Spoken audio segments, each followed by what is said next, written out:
Assalamualaikum warahmatullahi wabarakatuh.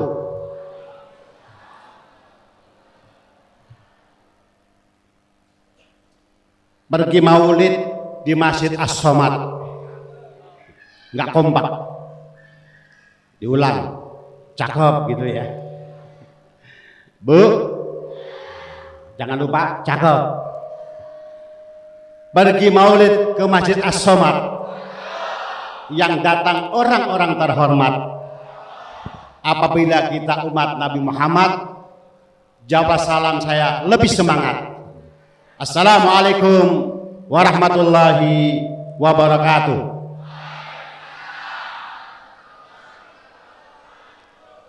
Usai kuliah dapat gelar sarjana, tapi belum tentu dapat bekerja. Salam saya sudah dijawab saudara semua. Saya doakan semuanya masuk surga.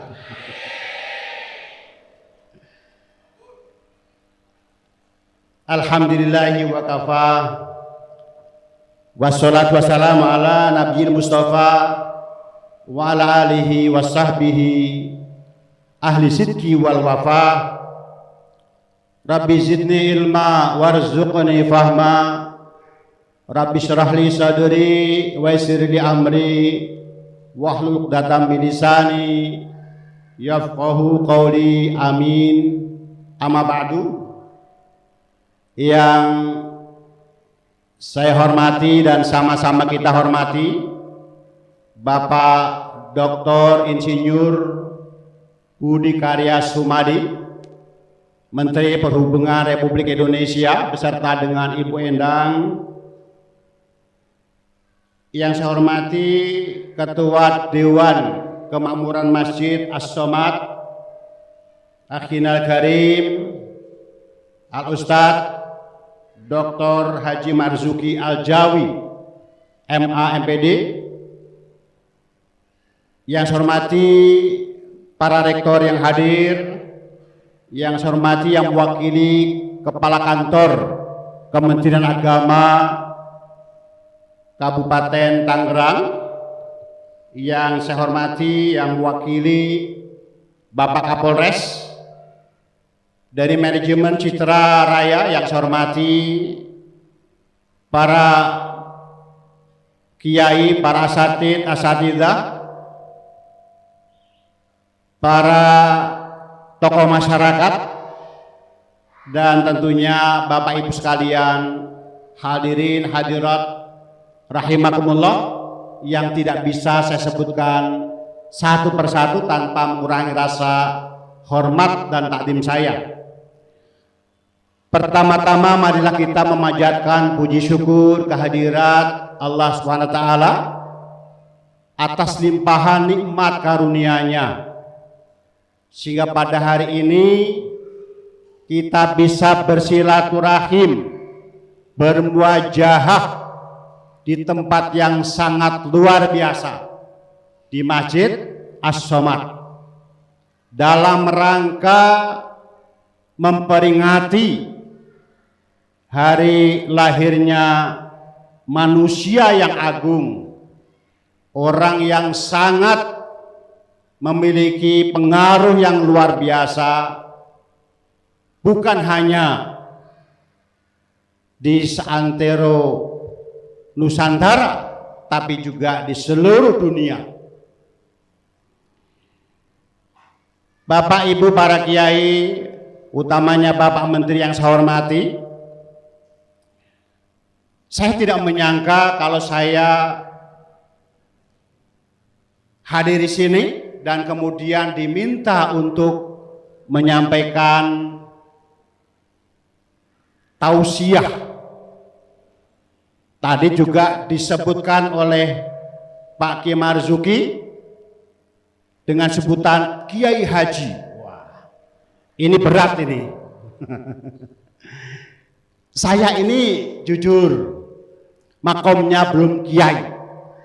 Bu, saya ini belum kiai. Saya lebih senang disebut sebagai santri. Dan dalam prinsip hidup saya selamanya saya akan menjadi santri. Maziltu taliban. Saya selamanya akan menjadi santri. Karena jadi santri itu lebih enak daripada kiai. Santri itu kalau salah pantas. Betul nggak Pak? Bu, kalau ada santri salah pantas nggak? Kalau santri agak nakal gitu, pantas nggak? Kalau kiai nggak pantas. Makanya saya lebih senang disebut santri. Dan saya dalam hidup saya berprinsip selamanya saya menjadi santri. Barang siapa yang memberikan ilmu kepada saya, walau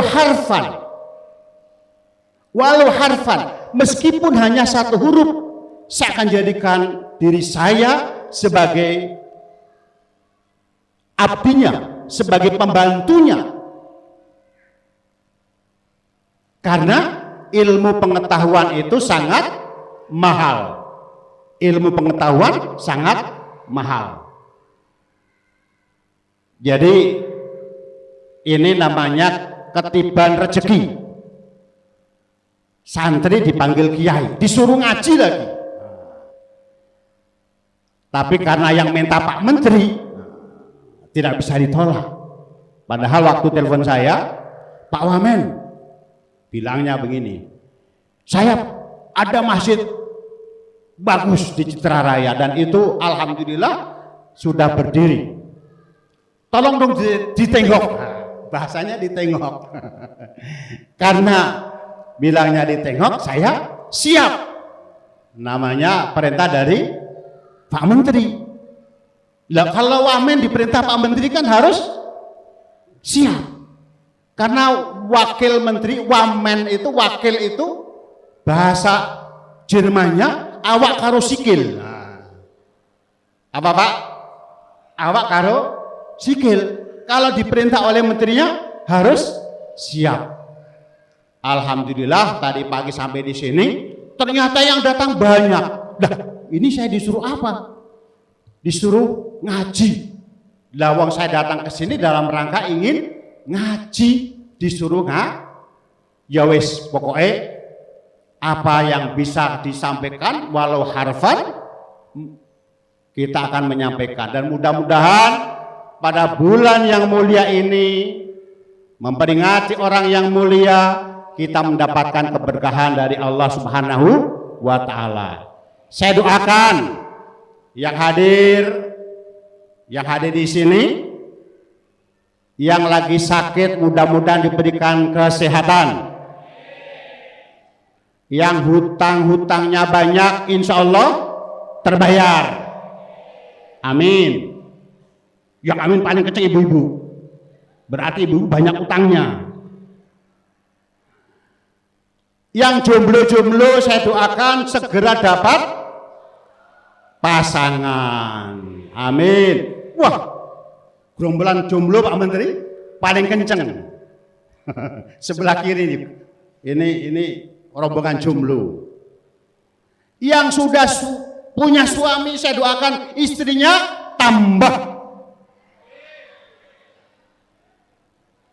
tambah sayang pada suaminya. Ibu-ibu protes. Begitu juga mudah-mudahan ibu-ibu suaminya tambah tresno, tambah sayang. Pengen nggak Bu disayang sama suami Bu? Pengen nggak? Pengen nggak? Ibu-ibu yang belakang pengen nggak? Pengen.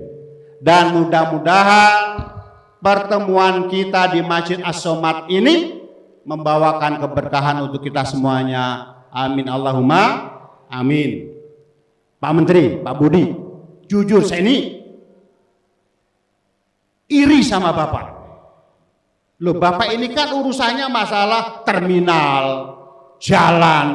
Lah kok bisa bikin masjid kayak begini loh? Ini kan yang pantas bikin masjid kan Menteri Agama. Setidak-tidaknya wakil Menteri Agama, gimana? Betul tidak? Lah yo, ini Menteri Perhubungan bisa bangun masjid yang luar biasa ini. Kita doakan semoga Bapak Menteri Perhubungan, Bapak Dr. Insinyur Budi Karya Sumadi diberikan kesehatan, diberikan umur panjang, dan terus memberikan keberkahan untuk kita semuanya. Amin Allahumma amin.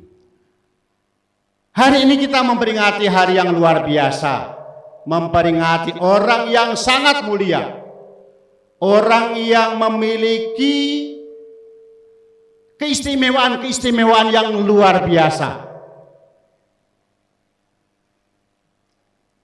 Bu, apa sih tujuan kita memperingati Maulid Nabi? Tahu nggak, Bu? Tahu nggak? Yang ibu peringati itu ibu kenal nggak? Siapa? Nabi Muhammad. Pernah ketemu?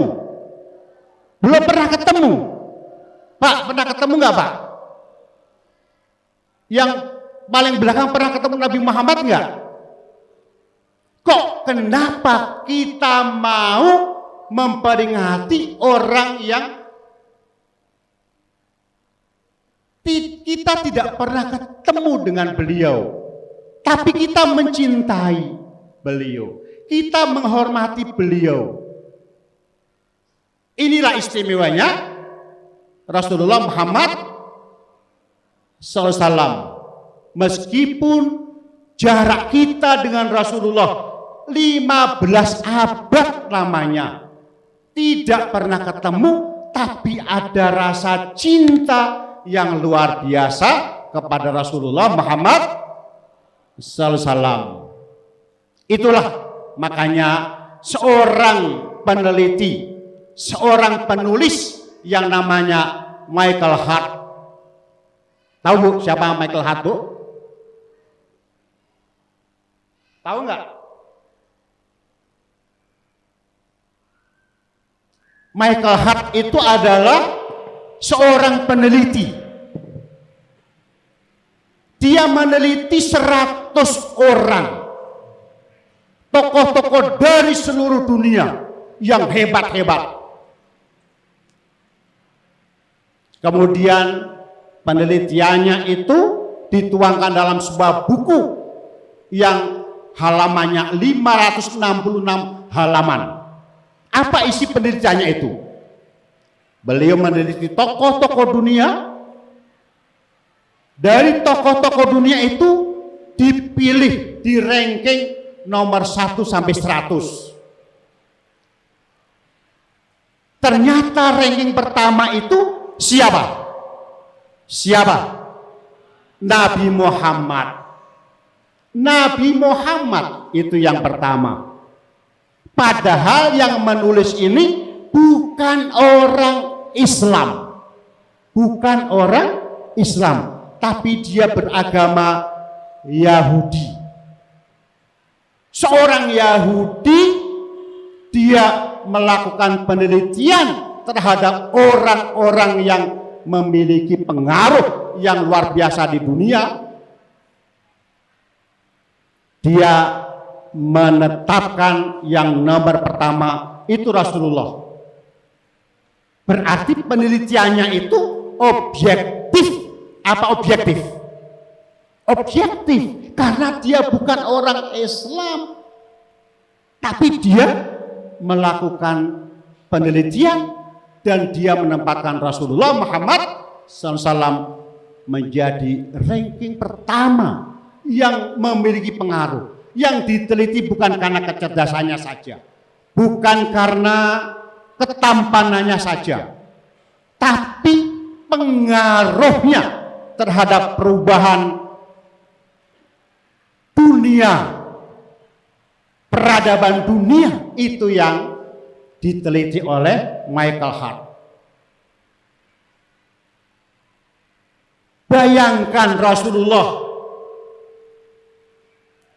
melaksanakan dakwah selama 23 tahun, hanya 23 tahun, tapi bisa merubah masyarakat yang semula tidak mengenal Tuhan, masyarakat jahiliyah yang dia menyembah berhala, menjadi orang yang kemudian mengenal Allah, memeluk agama Islam yang penuh dengan cinta dan damai. Masyarakat yang semula tidak menghormati perempuan dan wanita. Pada saat itu, Bu, kalau ada bapak punya anak yang melahirkan istrinya, pasti bukan bapaknya, anaknya itu perempuan, dia sedih, dia menangis, dia malu, kok anaknya lahir perempuan.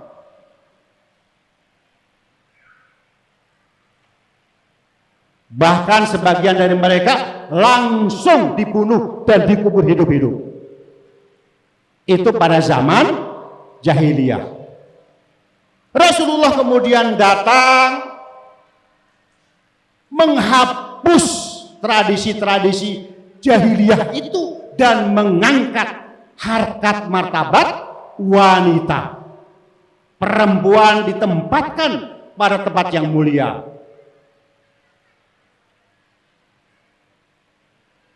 Rasulullah bersabda, al-um madrasatul ula. Ibu adalah madrasah pertama, sekolah pertama. Artinya ibu adalah seorang guru. Guru itu sangat mulia. Al-jannatu tahta min aqdamil ummahat. Itu kata Rasulullah. Surga itu berada di bawah telapak kaki ibu. Bu, kalau bukan orang yang mulia, mungkin gak memikirkan orang-orang yang semula teraniaya? Tidak mungkin. Inilah Rasulullah hadir untuk memberikan tempat yang mulia bagi perempuan-perempuan. Rasulullah juga menghapuskan perbudakan. Dulu setiap peperangan, salah satunya adalah yang jadi tawanan perang itu dijadikan budak, dan itu bisa diperjualbelikan. Tapi Rasulullah kemudian mengangkat budak-budak itu untuk dimerdekakan. Ini yang tadi saya katakan, begitu mulianya Rasulullah sehingga mengangkat orang-orang yang semula teraniaya menjadi orang-orang yang terhormat. Bilal ibnu Rabah itu salah satu sahabat yang dimerdekakan oleh Rasulullah menjadi sahabat yang sangat mulia. Dan masih banyak sahabat-sahabat yang lain yang itu semuanya adalah awal mulanya adalah hamba sahaya. Inilah makanya kemudian Michael Hart itu menempatkan Rasulullah pada posisi yang sangat istimewa, nomor pertama di antara nama-nama tokoh-tokoh dunia yang memiliki pengaruh yang luar biasa. Rasulullah berdakwah, makanya tadi saya katakan saya ini iri dengan Pak Menteri, Pak Dr. Budi Karya Sumadi. Beliau punya masjid yang sangat indah ini, masjid yang sangat megah. Karena apa? Karena dakwah Islam itu tidak bisa dilepaskan dari masjid. Dakwah Islam itu tidak pernah dilepaskan dari masjid. Rasulullah sendiri ketika memulai dakwahnya itu dari masjid ke masjid. Ketika beliau hijrah ke Madinah, masjid apa yang pertama kali dibangun oleh Rasulullah? Ada yang tahu? Ada yang tahu? Masjid Kuba. Kuba itu letaknya kurang lebih 5 kilo dari kota Madinah. Beliau berhenti di situ untuk apa? Mendirikan masjid, yaitu Masjid Kuba. Karena apa? di masjid itulah Rasulullah akan memulai dakwahnya, mengajak masyarakat, membina masyarakat. Dan dalam sejarah Rasulullah menjadikan masjid itu bukan hanya untuk tempat ibadah, tempat ritual semata-mata. Masjid itu fungsinya banyak. Tidak hanya untuk tempat ibadah mahdhoh saja. Salat, sujud, zikir, tidak cukup itu. Tapi fungsi masjid juga untuk tarbiyatul ummah. Apa tarbiyatul ummah? Mendidik masyarakat, membina masyarakat. Masjid juga berfungsi sebagai tauhidul ummah, mempersatukan umat, mempersaudarakan umat. Dan fungsi masjid yang lain adalah taqwiyatul ummah, memberdayakan umat. Jadi setidak-tidaknya ada 4 fungsi masjid. Yang pertama untuk tempat ibadah, yang kedua untuk tarbiyatul ummah, membina masyarakat, mendidik masyarakat. Dari apa? Untuk menguatkan iman dan takwanya, untuk mempertebal akidahnya. Makasih. Untuk memperkuat Islam dan keimanannya.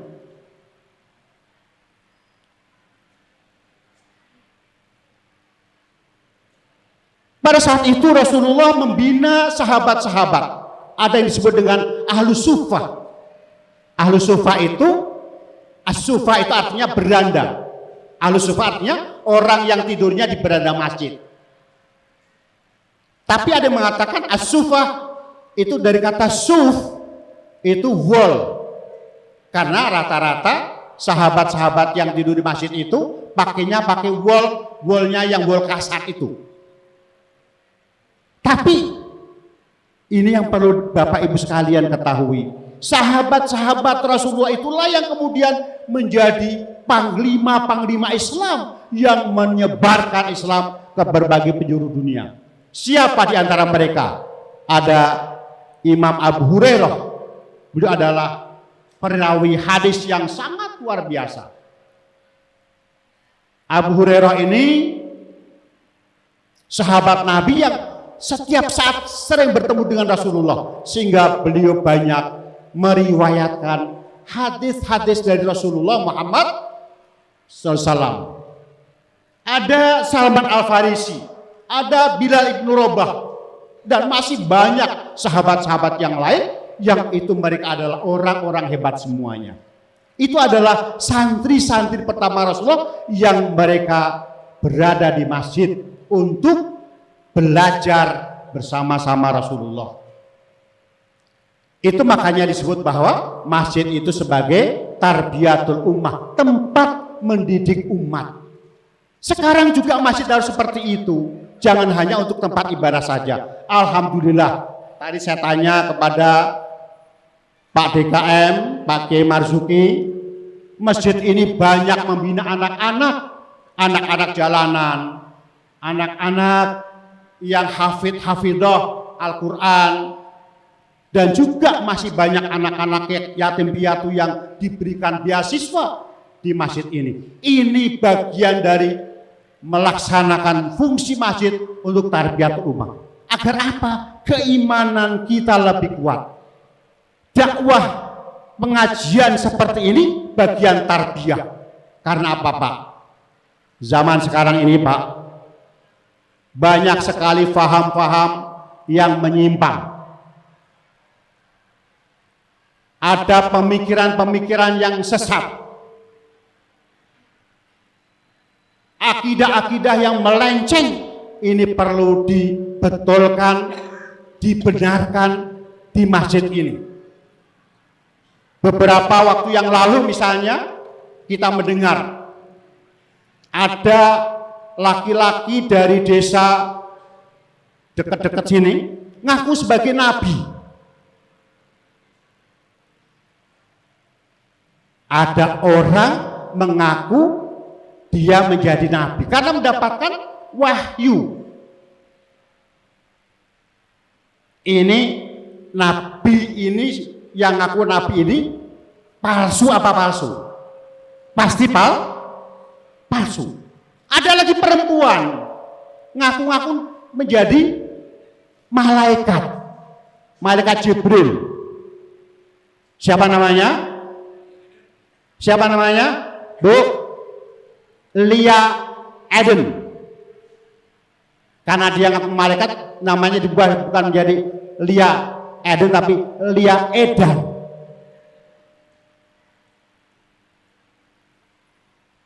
Ada yang ngaku menjadi nabi, ada yang mengaku menjadi malaikat.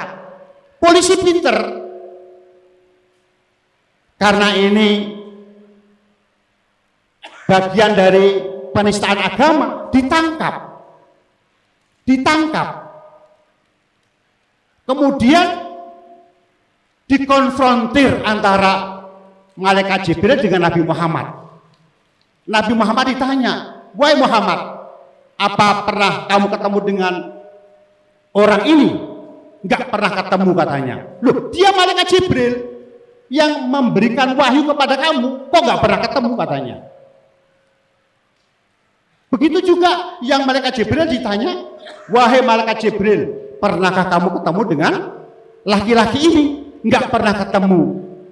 Malaikat Jibril enggak pernah ketemu dengan Nabi Muhammad. Loh, ini dua orang ini palsu apa palsu? Pasti palsunya. Makanya kemudian ditangkap oleh polisi. Maka polisi Indonesia itu polisi yang paling hebat. Bisa nangkap malaikat, bisa nangkap nabi. Dapat penghargaan dari internasional. Ya. Ada lagi orang di Jawa Timur ngaku-ngaku bisa menggandakan uang. Siapa namanya, Pak? Siapa namanya? Yang pernah heboh itu bisa menggandakan uang. Siapa namanya, Ustaz? Kanjeng Dimas. Nah, Kanjeng Dimas itu, Bu, bisa menggandakan uang. Dan itu pengikutnya banyak. Yang profesor ada, yang ustadz ada, yang kiai ada. Jamaahnya banyak. Loh, kalau dipikir-pikir, orang bisa menggandakan uang saja pengikutnya banyak. Coba kalau bisa menggandakan istri misalnya. Bapak-bapak yang ketawa di sini paling seneng. Pasti pertama menjadi pengikutnya. Bu, ngapunten Bu, ini cerita saja, Bu Menteri ya. Ya.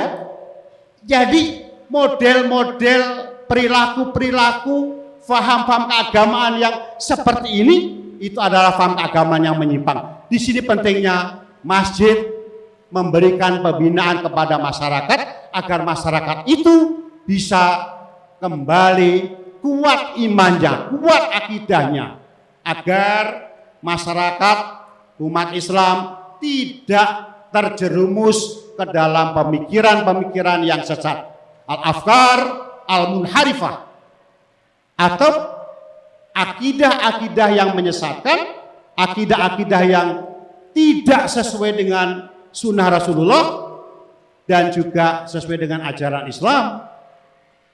Ya, untuk itu sekali lagi masjid sebagai tempat untuk membina umat ini perlu digalakkan. Yang kedua tadi saya katakan masjid sebagai tauhidul ummah, mempersatukan umat. Bu, yang datang di masjid itu dari mana saja, Bu? Dari berbagai-bagai, betul nggak? Apakah dia berbeda adat istiadatnya?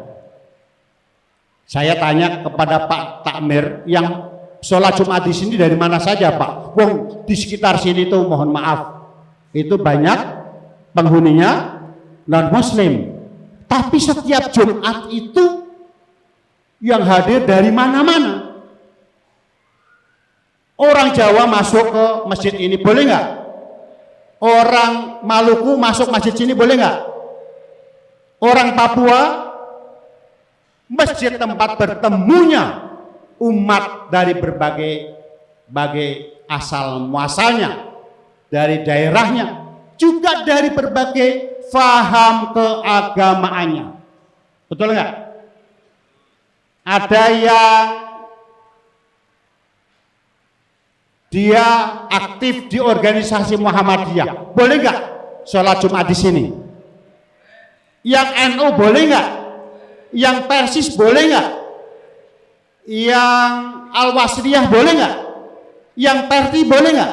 Semuanya boleh. Disinilah tempat bertemunya masyarakat Muslim, yang itu kita perkuat ukhuwahnya, persaudaraannya, tidak melihat apa madhabnya, organisasinya, bahkan partai politiknya. Orang Islam yang dia dari partai PDIP boleh nggak?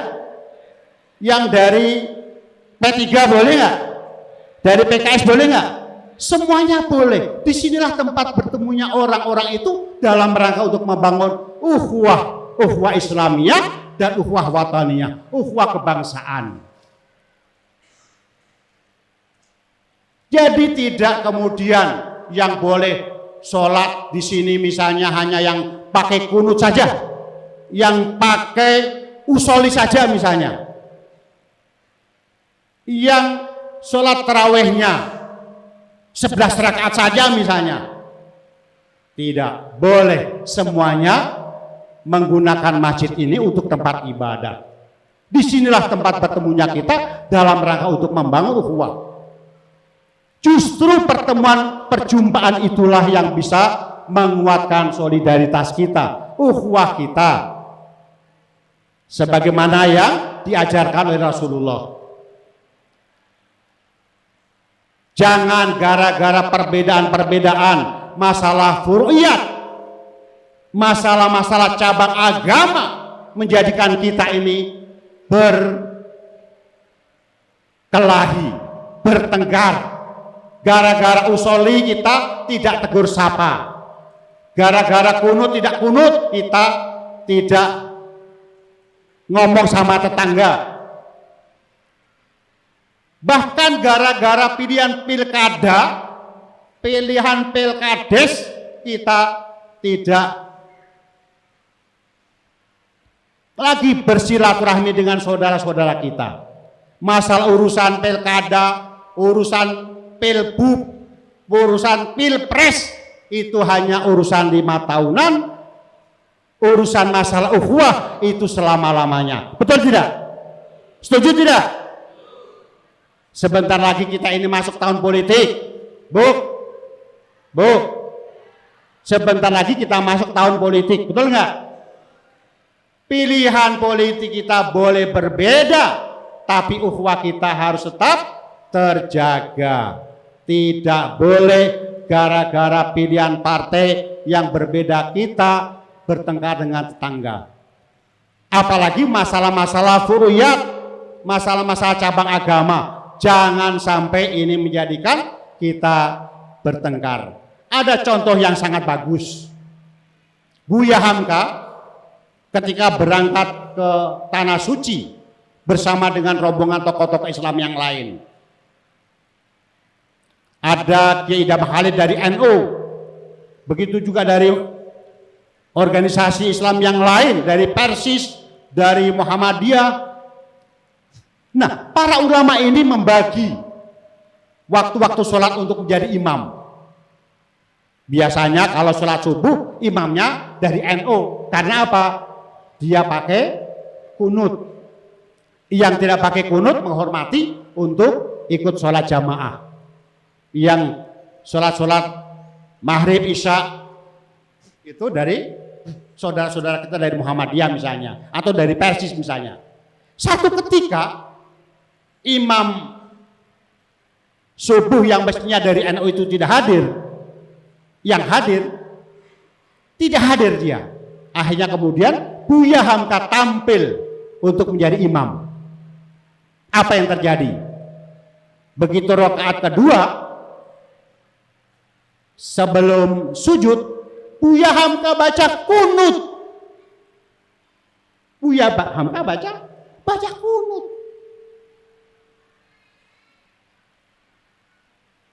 Setelah itu ditanya, kok Buya Hamka baca kunut? Emang kenapa? Kata beliau, kunut juga boleh dibaca. Rasulullah pernah membaca kunut.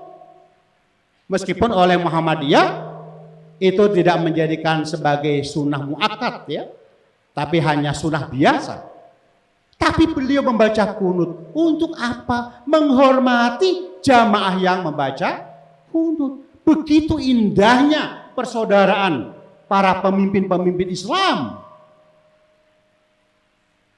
Satu ketika saya masih menjadi wakil ketua umum MUI, yang ketua umumnya Bapak Wapres sekarang, kami pernah kedatangan tamu-tamu dari Afghanistan, ulama-ulama yang datang, ulama-ulama besarnya dari berbagai kelompok, ada yang dari Taliban, ada yang dari pemerintah saat itu, pemerintah hanya kan bukan Taliban, dan dari berbagai kelompok yang lain. Itu atas inisiasi Bapak Muhammad Yusuf Kala sebagai Wapres saat itu, MUI sebagai hostnya, sebagai tuan rumahnya. Dalam diskusi antar ulama Afghanistan dan ulama Indonesia, ulama Afghanistan bertanya dia, Indonesia ini ada berapa etnis? Kami menjawab, kami ini ada 700 etnis lebih. Indonesia ada 6 agama besar dan masyarakatnya plural, bineka. Mereka kaget, kok bisa rukun katanya.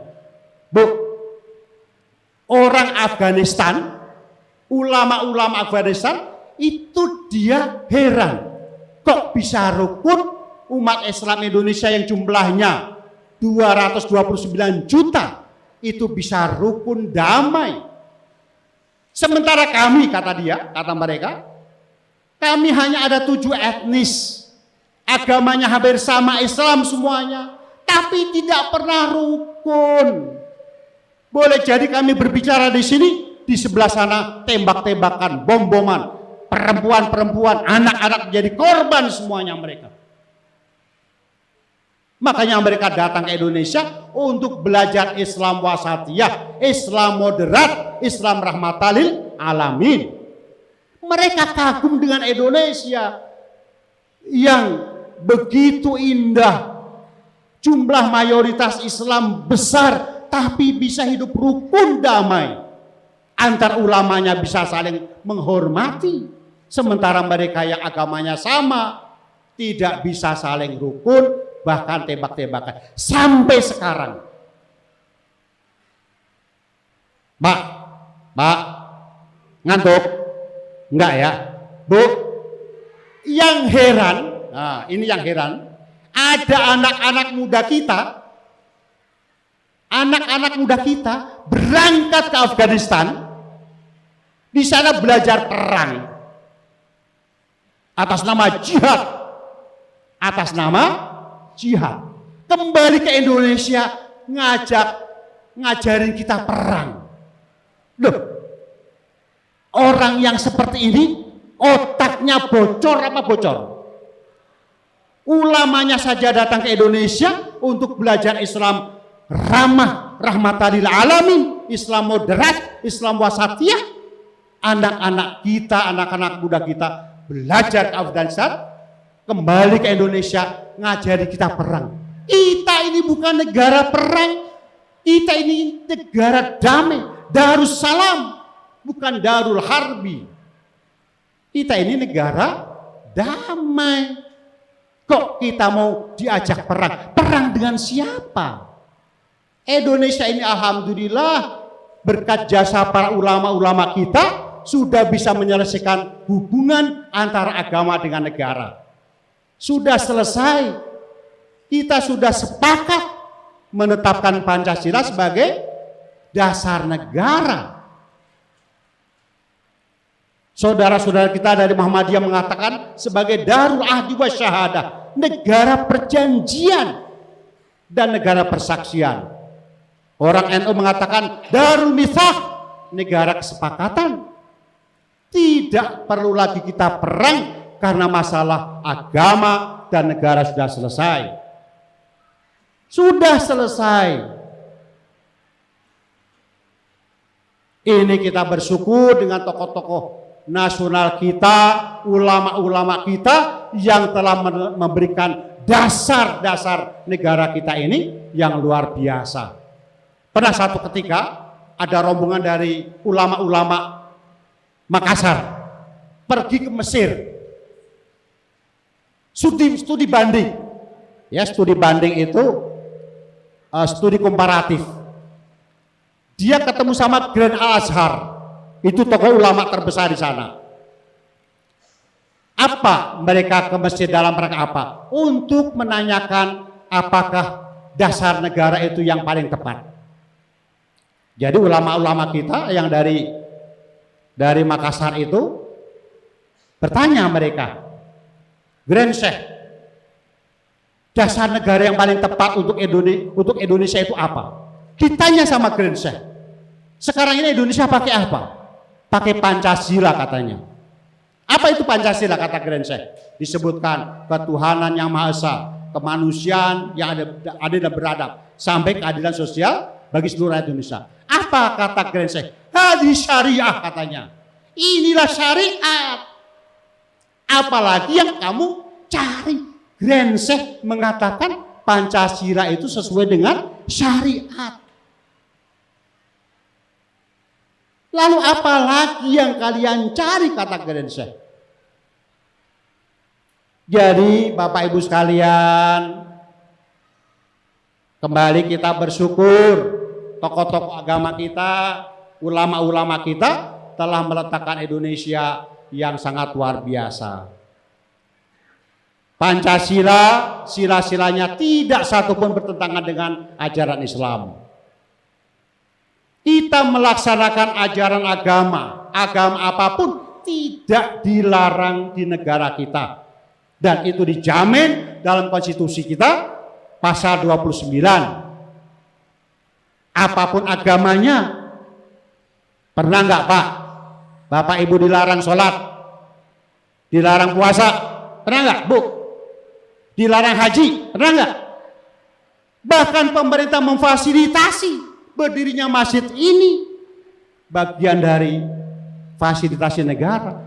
Negara memfasilitasi jamaah haji berangkat ke tanah suci.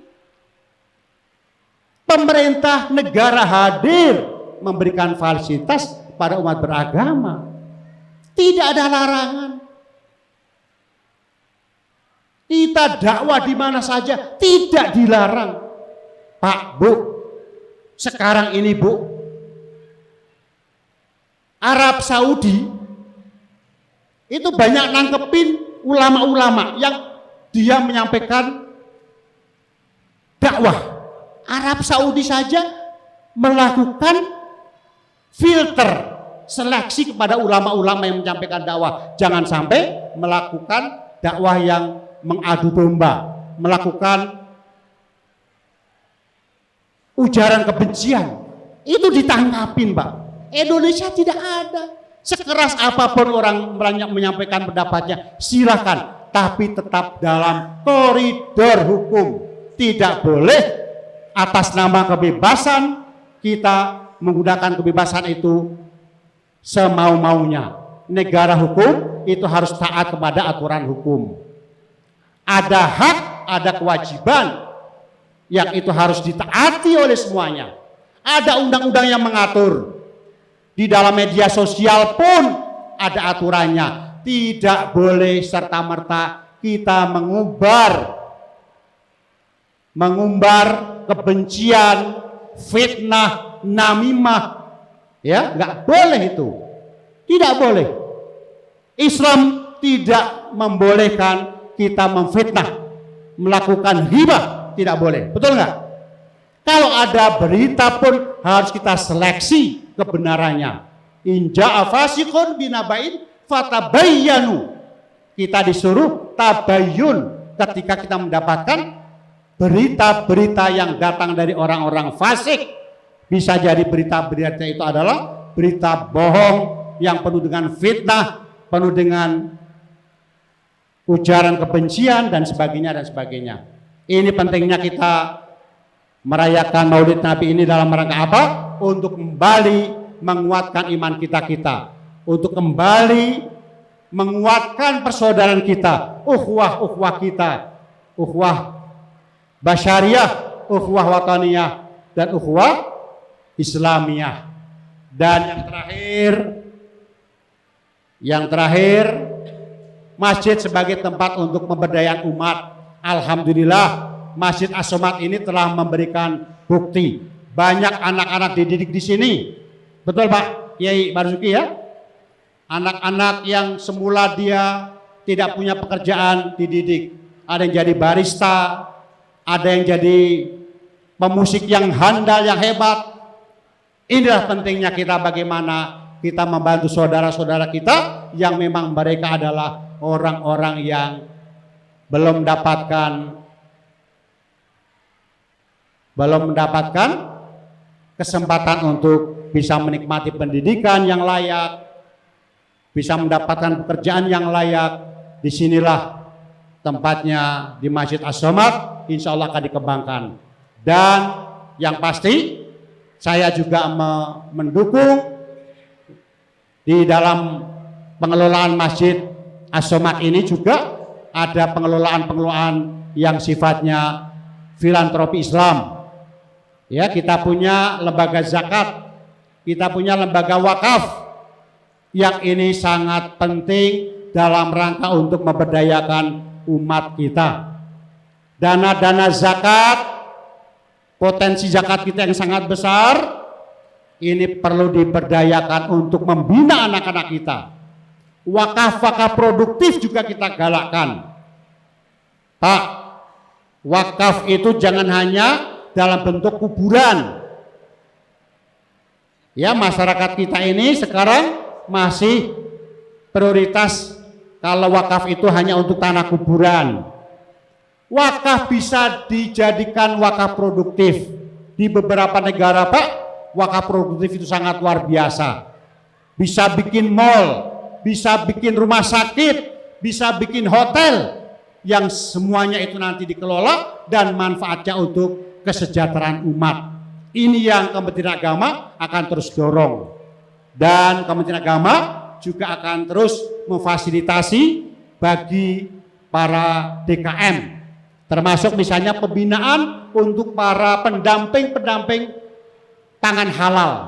Ya, kami tahun ini mendidik 6.000 pendamping halal agar makanan-makanan kita itu bisa, atau IKM kita bisa mendapatkan sertifikasi halal. Itulah pentingnya para pendamping halal itu. Saya kira ini yang bisa kami sampaikan. Kalau nanti kepanjangan, nanti betul-betul jangan dipanggil kiai, saya khawatir itu. Mohon maaf kalau misalnya dalam penyampaian saya ada hal-hal yang kurang patut, kurang berkenan, dan mudah-mudahan pertemuan kita ini bisa menguatkan solidaritas persaudaraan kita, ukhuwah basyariah, ukhuwah wataniyah, dan ukhuwah Islamiyah. Dan juga dalam rangka memperingati Maulid Nabi ini, mudah-mudahan terus kita lebih meningkatkan iman dan takwa kita. In uridu illa islah wa ma taufiqi illa billah wallahu muwaffiq ila aqwamit thoriq. Wassalamualaikum warahmatullahi wabarakatuh.